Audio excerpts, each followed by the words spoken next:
tem um ano aqui na Aruba e como diretora de Monumento Fonds também. Então, mas com um desenvolvimento muito positivo. Ora, mas chega aqui na Monumento Fonds estava dono de 6 monumentos, agora que está 16 e nos afirma para o número 17. Que bem, nós estava indo bom. Também nós enfocar muito mais em manutenção de monumento, que é essencial para restaurar algo que era bonita depois da restauração, pero ora botar echt zorg para depois e queda para sempre. E essa que está nos meta. Well, me que saco, hope de nós considerar um monumento tão grande, mas California Lighthouse ou stadhuis como monumento, pero hope de nós não está consciente que o caso de Buela ou caso de Botanje também está monumento.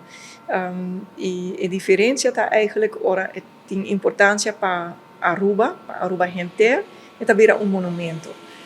Tem valor para a família, tem valor para o bairro, mas sim tem valor para nós tour. Ja, assim é vira echt monumento e vale a pena para proteger e para zorgar que это queda para sempre. Muitas vezes é que do que o gente está aqui com tour edifício não bio tá monumento e não tá caso. E não tá maneira nós quer preservar tudo que está bio. Isso é uma coisa echt importante para nós e essa que inclui hopi de casa de Kunuku, porque essa que é algo típico para Aruba. Well, nós acabamos restaurar a boutique Aruba na Steenweg. Nós temos 2 huurder, fantástico, novo. Even begane grond, nós temos restaurant Kool, chef's table, então, hopi douche comida e bom ambiente.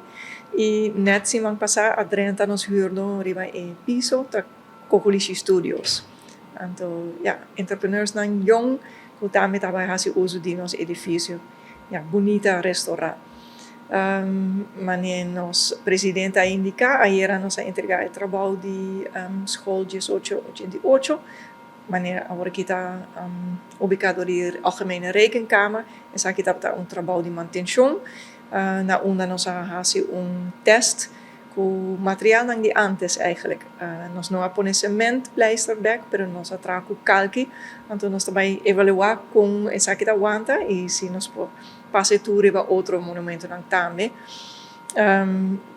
Em quadro de manutenção, nós está preparando agora aqui manutenção de Huisje Wild, que está na Schelpstraat, 2 casas para arriba de Arqueologische Museum e outro ano nós traga manutenção riba, por exemplo, Nicholas Store e California Lighthouse.